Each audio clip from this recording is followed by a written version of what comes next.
पहले भी विवादों में रहा स्वामी। छात्राओं के बयान से खुलासा, फरारी और पुलिस की तलाश, किताबों के सहारे बनाई पहचान, अब जा सकते हैं जेल, पीसेंगे चक्की। दिल्ली के वसंत कुंज स्थित Shri Sharda Institute of Indian Management में छात्राओं से छेड़खानी और यौन उत्पीड़न का मामला बढ़ता ही जा रहा है। जैसे जैसे जांच आगे बढ़ रही है, वैसे वैसे 62 साल के स्वामी चैत्यानंद सरस्वती उर्फ स्वामी पार्थ सारथी के करतूतों की पोल खुलती जा रही है। आरोप है कि उसने न केवल 17 छात्राओं का यौन उत्पीड़न किया, बल्कि इसके लिए उसने संस्थान में एक लेडी गैंग भी बना रखा था। ये महिलाएं छात्राओं को उकसाती, मजबूर करती और यहाँ तक कि बाबा के भेजे गए अश्लील संदेश डिलीट करवाने का काम भी करती थी।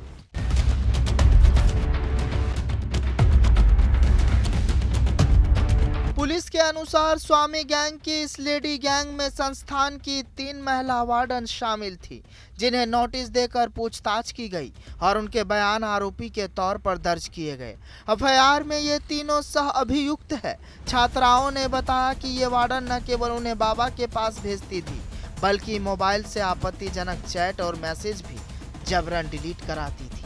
कई बार लड़कियों पर दबाव डालने के लिए इन्हीं महिलाओं का इस्तेमाल किया जाता था।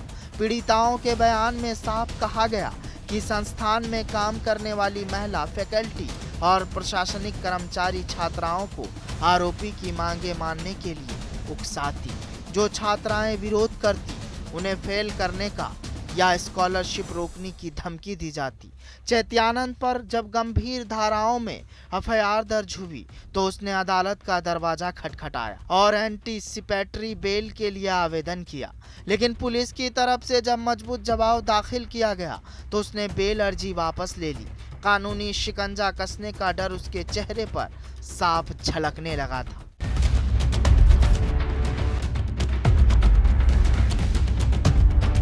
पुलिस सूत्रों की माने तो स्वामी का शिकार अक्सर वही छात्राएं बनती जिन्हें ईडब्ल्यूएस कोटे से दाखिला मिला था।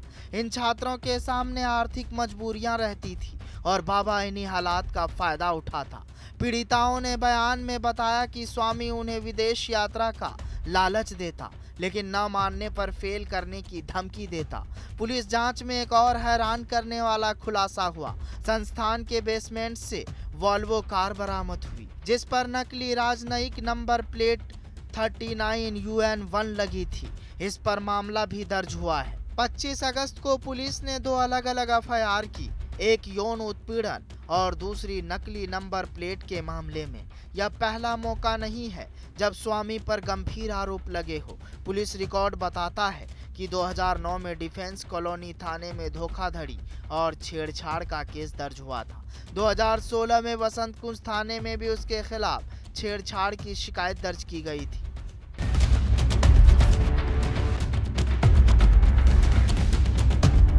चौंकाने वाली बात यह भी है कि चैत्यानंद ने 28 किताबें लिखी है। इन किताबों पर कई नामी ग्रामी हस्तियों की प्रस्तावनाएं और समीक्षाएं दर्ज है। फॉरगेट क्लासरूम लर्निंग जैसी किताब की प्रस्तावना एप्पल के सह संस्थापक स्टीव जॉब्स के नाम से बताई जाती है। ई कॉमर्स साइटों पर उसके बारे में लिखा गया है। वह प्रतिष्ठित प्रोफेसर, वक्ता, लेखक और आध्यात्मिक दार्शनिक है। लेकिन अब यह तमाम दावे और किताबें एक गहरी साजिश की तरह लग रही है, जिनके पीछे उसका असली चेहरा छुपा हुआ था। मामले की गंभीरता को देखते हुए राष्ट्रीय महिला आयोग ने स्वतः संज्ञान लिया है। आयोग की टीम इस मामले की निगरानी कर रही है ताकि पीड़िताओं को न्याय दिलाया जा सके। पुलिस जांच में अब तक कई डिजिटल सबूत मिले हैं। चैट, एसएमएस और कॉल रिकॉर्डिंग जब्त किए गए हैं। पुलिस को शक है कि चैत्यानंद के कई राज्यों में मजबूत संपर्क है, जो उसे गिरफ्त से बचाने में मदद कर रहे हैं। फिलहाल दिल्ली पुलिस आरोपी की तलाश में जगह जगह छापेमारी कर रही है। जब तक बाबा शिकंजे में नहीं आता, उसकी लेडी गैंग की असली भूमिका भी पूरी तरह सामने नहीं आ पाएगी। सूत्र कहते हैं कि जैसे ही स्वामी गिरफ्तार होगा, इन तीनों महिलाओं की साजिशों और उनके बाबा से गहरे रिश्तों की परतें भी खुलेंगी। आप इस मुद्दे को लेकर क्या सोच रहे हैं, कमेंट कर बताइएगा जरूर। ब्यूरो रिपोर्ट, जनतंत्र टीवी।